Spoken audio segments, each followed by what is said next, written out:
Καλώς ήρθες σε ένα ακόμα επεισόδιο εδώ στο κανάλι μας στο YouTube. Είμαστε The Speakers, είμαι ο Αποστόλης Κουμαρίνος και τι συζητάμε εδώ σε αυτά τα series? Συζητάμε για ηγεσία, για αυτοβελτίωση, για έμπνευση, για παρακίνηση, για δημόσια ομιλία. Μοιραζόμαστε τις δικές μας καθημερινές συνήθειες, τις ιδέες, τις απόψεις μας για το πώς βοηθούν εμάς και ίσως να βοηθήσουν και σένα να φτάσεις και να πας 1% πιο κοντά απέναντι στον οποιοδήποτε στόχο σου.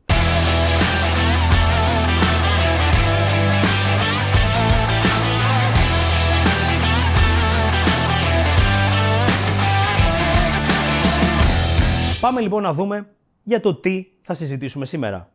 Ο τίτλος του σημερινού βίντεο είναι «Δείξε αυτοπιθαρχία». Σκεφτόμουν τις τελευταίες ημέρες που εφάρμοζα και έκανα το δικό μου challenge καθημερινής άσκησης για αρκετές μέρες και έλαβα κάποια μηνύματα τα οποία λέγαν πώς δείχνεις αυτοπιθαρχία. Γιατί να συνεχίσεις για χι αριθμό ημερών να γυμνάζεσαι κάθε μέρα. Οπότε σκεπτόμουν όλες εκείνες φορές που δεν είχα κανένα challenge ή δεν είχα αναρτήσει τίποτα σε κοινωνικά δίκτυα.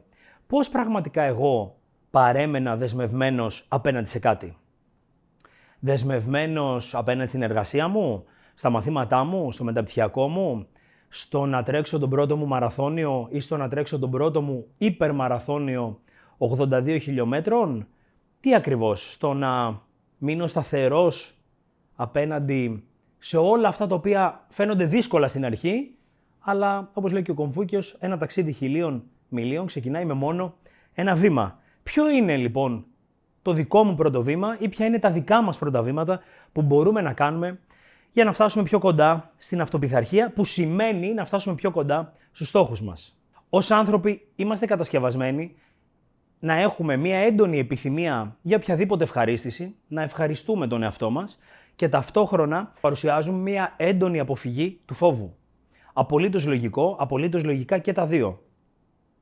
Σκεφτείτε όλες εκείνες τις φορές που καθημερινές, αργίες, κατά τη διάρκεια των διακοπών που θέλατε να ευχαριστήσετε τον εαυτό σας, είτε με κάποιο φαγητό, είτε με κάποια βόλτα, είτε με ξεκούραση, είτε με ύπνο, αλλά και όλες εκείνες τις φορές που θα κάνατε τα πάντα για να αποφύγετε τον πόνο. Αυτός μπορεί να ήταν πόνος χωρισμού, συναισθηματικός πόνος δηλαδή, μπορεί να ήταν πραγματικός πόνος, να μην κάνω κάποιο άθλημα γιατί μπορεί να πονέσω, να πέσω, να χτυπήσω.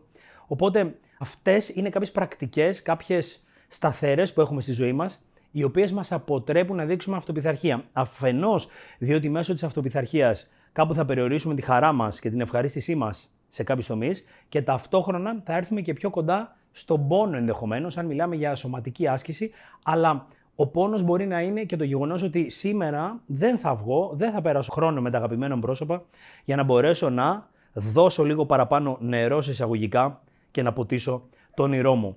Ο Μπεν Ζώμα έλεγε το εξής, είχε κάνει μια ερώτηση στην οποία και απαντούσε λοιπόν και απάντησε ο ίδιος, ποιο θεωρείται ένα ισχυρό άτομο, τι κάνει έναν άνθρωπο ισχυρό.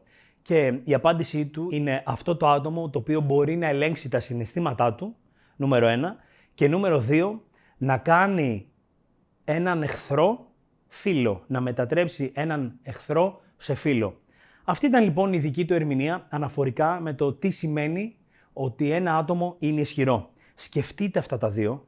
Σκεφτείτε πόσο σημαντικό λοιπόν είναι να ελέγξω τα συναισθήματά μου. Τη χαρά, τη λύπη, το φόβο, την αηδία, την περιφρόνηση, την ευτυχία. Όχι να μην τα ζω, αλλά να μπορώ να τα ελέγξω. Πότε θα τα ζω και γιατί θα τα ζω. Και πώς αυτό μπορεί να μας οδηγήσει στο να μείνουμε περισσότερο πειθαρχημένοι απέναντι στον οποιοδήποτε στόχο. Ο Μάρκος Αβρίλιος, ο στοικός φιλόσοφος, έλεγε ότι έχεις δύναμη πάνω στο μυαλό σου, πάνω στη σκέψη σου, δεν έχεις δύναμη πάνω σε οτιδήποτε άλλο και αν το αντιληφθείς αυτό θα καταλάβεις και θα βρεις τη δική σου δύναμη. Πάμε λοιπόν να πούμε 5 σύντομα tips για το πώς μπορείς να δείξεις αυτοπιθαρχία. Νούμερο 1.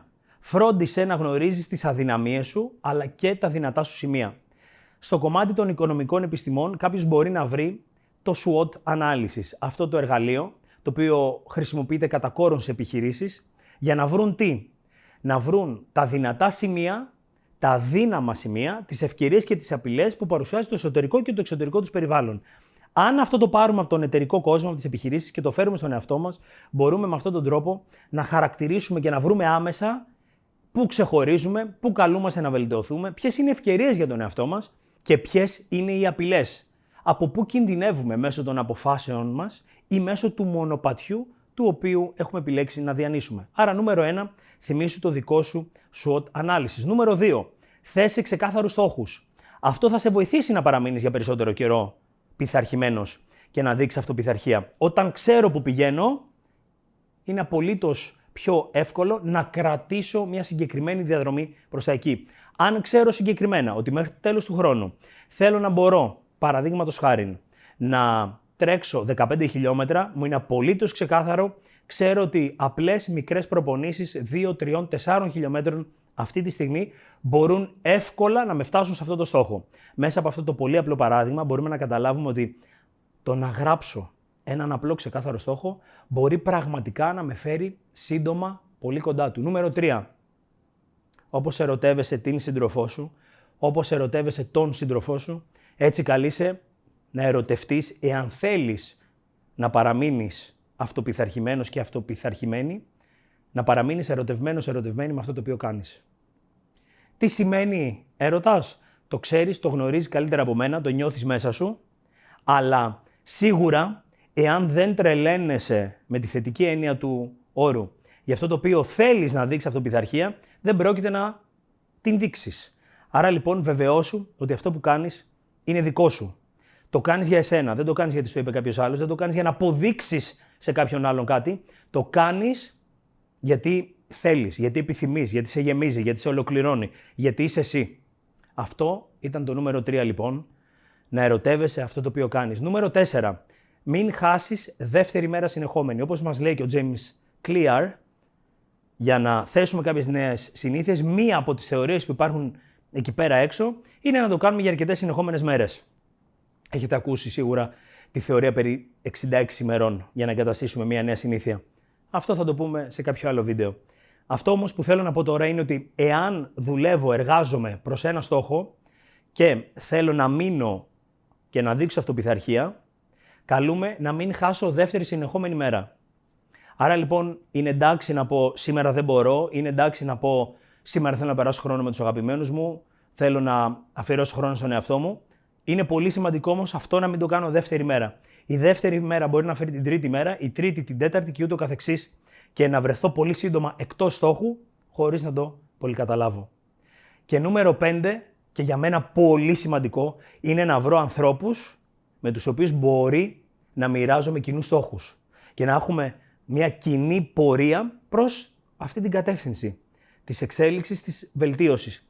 Είναι σημαντικό ωστόσο όμως οι άνθρωποι από τους οποίους περιτριγυρίζομαι να έχουμε μια κοινή νοοτροπία. Σίγουρα δεν μπορούμε να το κάνουμε με όλους και σίγουρα δεν μπορούμε να απομακρυνθούμε από ανθρώπους που αγαπάμε ή έχουμε χρόνια στη ζωή μας μόνο και μόνο επειδή ξαφνικά εμείς τώρα θέλουμε να βάλουμε κάποιους νέους στόχους. Δεν λέω αυτό. Λέω όμως ότι όταν γνωρίζεις κάποιους νέους ανθρώπους που μπορεί να βαδίζουν στο ίδιο μονοπάτι με σένα, να περπατούν όπως εσύ, μείνε κοντά τους. Θα σε βοηθήσουν να πας παραπέρα. Δεν είναι τα χρόνια που σε δένουν. Είναι οι στιγμές, είναι οι αξίες, είναι το πάθος. Σήμερα λοιπόν μιλήσαμε για το πώς να δείχνουμε αυτοπειθαρχία. Μοιράστηκα μαζί σας 5 tips. Ποια είναι αυτά? Νούμερο 1. Γνώριζε τα δυνατά σου σημεία και τις αδυναμίες σου. 2. Θέσε ξεκάθαρους στόχους. 3. Ερωτεύσου αυτό το οποίο θέλεις να επιτύχεις. Αυτό το οποίο κάνεις να σε γεμίζει πλήρως. Νούμερο 4. Μην χάσεις το πρόγραμμά σου, αυτό το οποίο κάνεις, τη ρουτίνα σου για δεύτερη συνεχόμενη μέρα. Είναι εντάξει να ξεκουραστείς μία μέρα, αλλά έχει κατά νου ότι πολύ εύκολα μπορείς να βρεθείς εκτός στόχου. Άρα, φρόντισε να μην χάσεις δεύτερη συνεχόμενη μέρα. Και νούμερο 5, είναι πολύ σημαντικό να βαδίζεις παράλληλα με ανθρώπους που έχουν τους ίδιους στόχους, την ίδια νοοτροπία για τη ζωή. Εάν σου άρεσε αυτά τα οποία αναφέρθηκαν σήμερα, κάνε μας like, κάνε μας follow, στείλε αυτό το βίντεο σε κάποιον άλλον και να θυμάσαι ότι στο τέλος της ημέρας μετράει μόνο να ξαπλώνεις χαρούμενος και χαρούμενη, ευτυχισμένος και ευτυχισμένη με τις αποφάσεις σου, με τις επιλογές σου, να είσαι ευτυχισμένος και ευτυχισμένη για αυτό το οποίο πραγματικά είσαι. Μέχρι την επόμενη φορά, keep speaking.